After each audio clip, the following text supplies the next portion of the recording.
And I started thinking back to this whole 4th of July salute to America, and the fact that back in 2017, Donald Trump went to France and he observed the Bastille Day, this huge militarized celebration that really celebrates the patriotism and the accomplishments of France. And Trump was like, I like that. I think I want to do something like that. And so he set the plan into motion that they were going to do this very big celebration, the salute to America on the 4th of July out of Washington, D.C. Typically, this is something that both parties have been mindful of not trying to politicize and really keep it more of like a neutral celebration of America, regardless of your, political ideology and things like that. And a lot of times the presidents haven't even had anything to do with it. Well, Trump directly got involved and turned it into a very militarized, celebration and show of our armed forces, which I get the patriotic side of it, but it also kind of it painted a different picture to me. I watched it yesterday, and I also asked that you checked it out. What were your kind of overall thoughts of this celebration? So I was expecting to be actually anti this because I was watching, because I saw the reactions first. People like, oh my God, tanks parading down the street. And I was like, oh my God, I don't approve of that. And then I was like, couldn't find a picture of these fucking tanks parading down the street. I was like, what's going on? They didn't parade down the street. They brought them in on trucks and they parked a couple of them so people could look at it. That doesn't bother me once I actually saw it. I watched it this morning, watched the entire thing, all hour. I'm sorry. And my wife was getting ready. She overheard the whole thing. And she's like, so what are people mad about? And I was like, I have no fucking idea, because this is honestly boring. But it's literally just talking about our military history. It was pretty pro-America. I didn't find it politicized at all. He didn't talk about campaigning. He didn't really talk about himself. He talked about the country. The only thing that made him political was him showing up to it. I literally was like looking for things to... I just don't understand why people are even bothered by this in the least. Yeah, if I'm being 100% honest, I thought it was one of the more middle of the road speeches that Trump had done. I thought he did a pretty good job doing what he set out to do, as far as he came off as being as unbiased as I've seen Trump be. He did talk a lot about important historical figures throughout American history, including Alexander Graham Bell, who was a Canadian, and his accomplishments. He did live in America, but he definitely was not in America when he invented the horse, or whatever he invented, the telephone. But no, so I was kind of the same way. I watched it and I was like, I'm not getting a lot of what it is that people are upset about out of it. The footage itself I thought was pretty good. The speech wasn't horrible or wasn't bad. But there is something that played in my head. There's something about him doing it behind the bulletproof glass, and the way that they watched the planes fly overhead, and this big celebration of the military, when Donald Trump he never served in the military. He's not he doesn't have that in his repertoire, for whatever reason, veterans tend to like Donald Trump, but he himself isn't a veteran. He doesn't have that kind of relationship with the military. To see him do this pageantry about the American military seemed a little bit hypocritical, I think, in that way, especially when he's like, young people should join the military. It's like, dude, you didn't join the military and you did all right. To me, it's almost like he knows that people who join the military, they're not the ones who end up super fucking successful later in life. And so to me, I felt like that was a little bit exploitive. I can definitely see that. But at the same time, I don't think you need to serve in the military to be pro-military. I think I've never served in the military. I'm very pro-military. I obviously support our troops, even when I don't necessarily support the operations that we might be going on. I will always support them. Because, these people literally die, so I can sit here and talk about shit like this.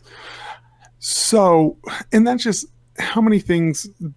It's no more exploitative than Hillary Clinton talking about being about the poor. Hillary Clinton's as far from poor as you can get. Yeah. That's what politicians do. Yeah. We talk about politicians in particular talk about things that they will never know. They talk about things that they've never been through, but they feel like their base would like. And he did that. But honestly, I didn't even feel like he was playing to his base as much. I felt like he was just talking about America. And I feel like that was it's like, to be able to make me feel patriotic, like, I'm a pretty cynical fucking person by nature. And when you say like you're pro-military, even if you don't support the operations, that's a prickly one for me, because I am not pro-military at all, but I am pro-people, and I have lots and lots of great friends that were in the military, and obviously I support them. I think the military should be taken care of for the sacrifices that they make. It's a fucking travesty to see the way that most veterans are treated in America. Horrible. It's friends. It's awful, and that's what makes it really hard for me to be patriotic in a lot of those ways, because I see infantry as expendable. I see them as fucking meat shields, and that's unfortunate. It's a shame that that's kind of the way, but I feel like they are pawns in a game of chess that the most important players are never actually going to have to be front and center on the battlefield, and you said that it's. And I agree with you there. I don't think you're incorrect with saying that they are shields, they are the front lines, and it's awful. I personally, and this was kind of when the conversation we had about liberal versus conservative and the pro-war thing came up. I still stand by no one wants really war. Like I would love to live in a world where we have no military, no one does. We don't need it. That's currently not the world we live in. I don't know if it'll ever be the world we live in, because people do some shitty things, and there's always going to be dictators and people grabbing for power. So I will always support people who can do something that I can never do. I don't have the stomach. I don't have the guts for any of it. I couldn't be on the front lines, I will always respect and take my hat off. I'm the person, if I see someone and they're wearing a military hat, I always walk up to them and thank them for their service every single time. Do you really? Every time. Good dude. 100%. I will literally be that guy who I'll see him at a table. We're at a restaurant and I'm like, hold on one sec. I'll get up from my table, walk over and go, hi, sir. I just wanted to thank you for your service. Yeah, that's great, man. And and I don't want to, and I don't think I'm coming off that way, but no. It's not on a personal level. I really do. And I know that for a lot of my friends, it was stability and security and a lifestyle that maybe they wouldn't have had those opportunities had they have not enlisted. And I have seen it. I'm from a very, very predominantly Air Force community. Navarre, where I grew up, were smack between two of the hugest military bases in the country. So most of my good friends' parents were active duty and Air Force specifically, and super fucking cool people, just like just some of the coolest people I've ever met, and all of that. But to me, even the idea, even what America is, I feel like this idea of England's not going to take our freedom. Well, that entitlement of even what it meant, like we were part of England when we came over here and colonized in the first place, and we decided we didn't want to play by their rules. It's like there's a lot of spin involved to turn that into something that is like this heroic spirit of sacrifice, and to me it rings very propaganda-y. Now granted, I know that 4th of July is that, and all of the marches and the bands doing the patriotic music and stuff, but it feels so close in my mind to like the kind of pageantry that we would see from like God, I know I'm gonna catch shit for this, but like a North Korea kind of parade where like your military is to politicize and to pageantize the military, I think is very dictator like. So I will take it one step further. I feel like every presidential speech is propaganda. Yeah, no, absolutely. So that's maybe how I feel. Yeah, and this is one of those classic scenarios of where I feel like I saw people ranting and raving about this, and I'm like, you can pull up many Obama speeches that look just as propaganda as much as this does. Did Obama ever stand behind bulletproof glass? I don't know, but is that because a security measure? I mean, he's a pretty hated president. No, it is. No, it is 100%. And I just, that's the thing is like, is it worth getting shot to maintain good optics? Or is it the protocol put in place because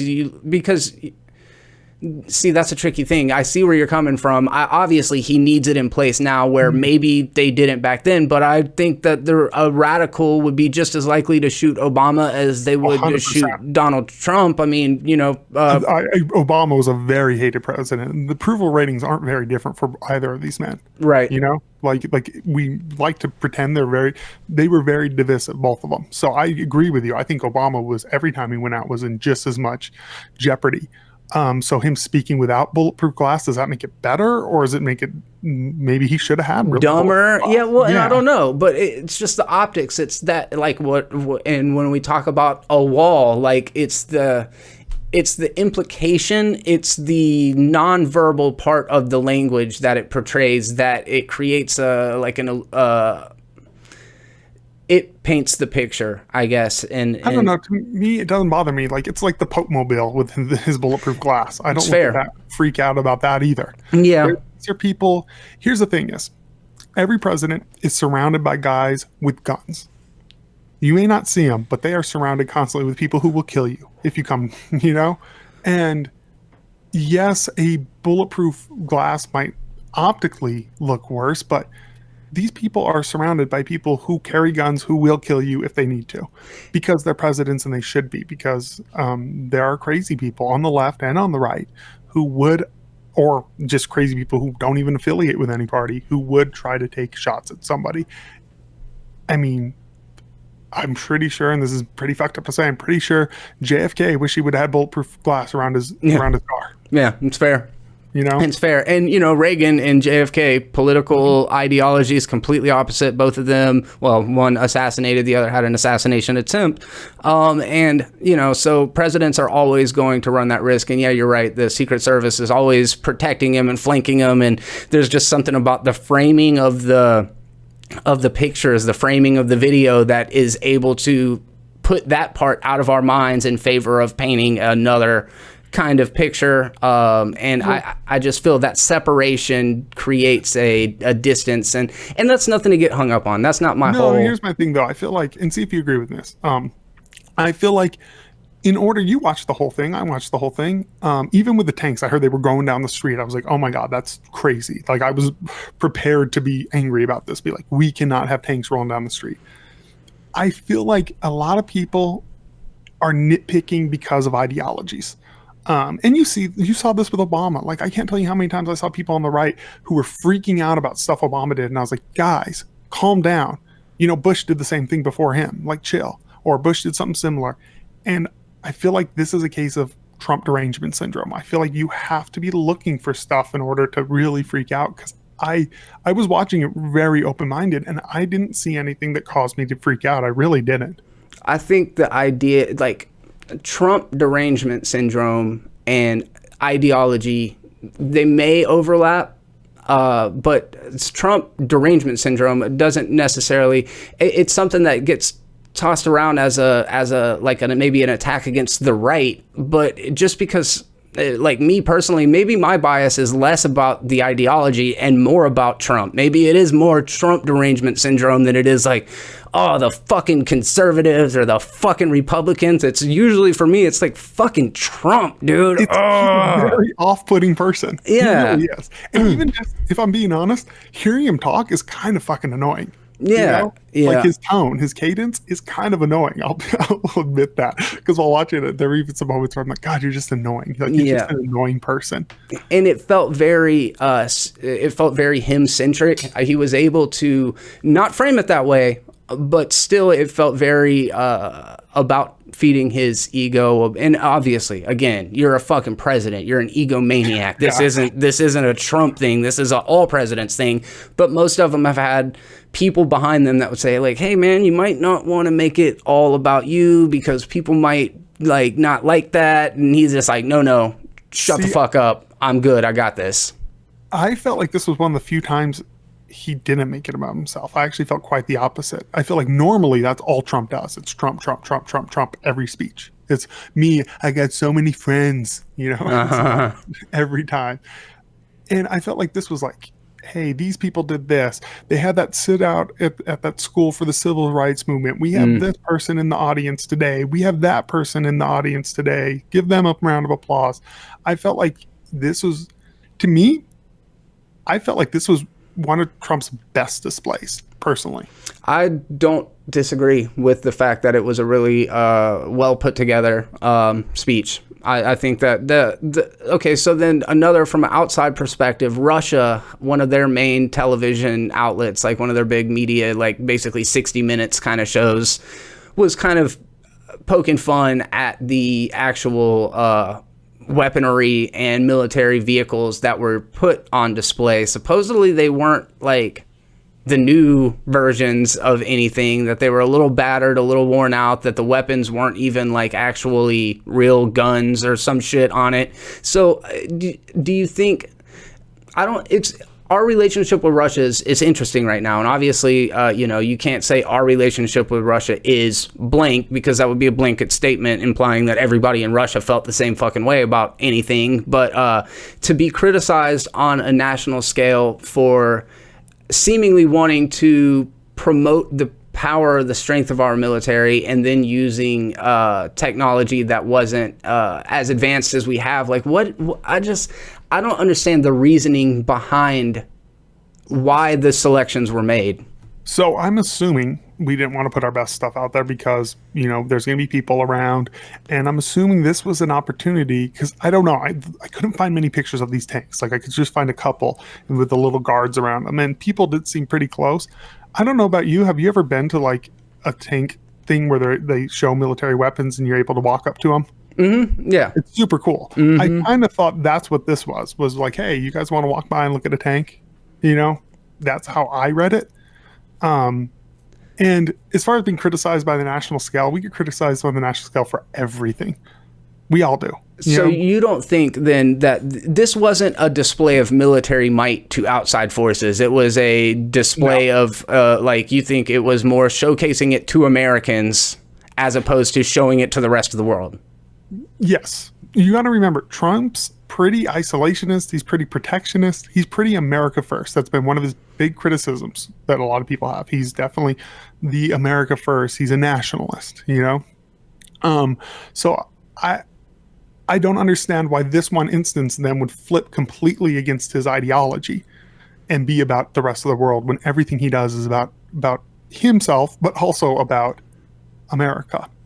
And like the Blue Angels flying around. The Blue Angels do things all over the U.S. all year long. Do you know where they're from? Are they from Florida, aren't they? Pensacola, yeah. Yeah, I didn't know they're Pensacola. Mm-hmm. Yeah, they're everywhere. And maybe that also colors my perception of it, is the Blue Angels air show every year here in Pensacola. Like, this is home court for them. And I've always thought it was it's phenomenal. It's super fucking cool to look at, but just that idea of fetishizing the military it creates a dissonance in my head. I don't think that there's many things that are too rad about weapons of fucking warfare. And it is cool because the NAS museum is here. Level, but right. When you actually look at what they're designed to do, they're horrifying things. They are in my opinion, necessary evil, because that's what these are. Like, a tank is a cool looking thing, but it is it's mechanical evil. Let's be real about it. Like, that's what it is. It's designed to kill and hurt and do horrible things to people. It's not like this is designed to do nice things. Well, I don't think it's going to be any big surprise to anybody that both of us are pretty centrist on this whole situation. Like, I don't think either of us were super pro or anti any of it. I can understand the where you're coming from. I really can, of being like, oh, it's a little too much leaning to military. It didn't bother me. I thought he was okay. I thought he came off pretty moderate in this, measured in this. I don't understand the hate. I also don't understand. I saw some reactions on the right who were like, they were jerking themselves off over this. And I'm like, whoa, you guys calm down. This was a boring 4th of July celebration. Chill, people. The camera crew on the particular link that I sent you, it was like, all right, look up, the Blues are gonna fly overhead or like whatever jet, and then they like didn't pan up. They just stayed fixed on Trump's face the entire time, and you can see him like kind of like, look up at the fucking planes, cameraman. Why are you looking at me? So like there's this real awkward reaction shot. It's pretty good. No, I don't know. It was interesting, but it wasn't interesting. I found it rather boring. Would you recommend that our listeners check it out? If you want to just hear about history and about military stuff, then cool. Yeah, but I mean, I found it pretty fucking boring. I put it on 2 times playback speed. It was like an hour long, so I think I killed it in about 25-30 minutes. I did a little bit of skimming. In real time? In real time. Yeah, it was rough. It was rough.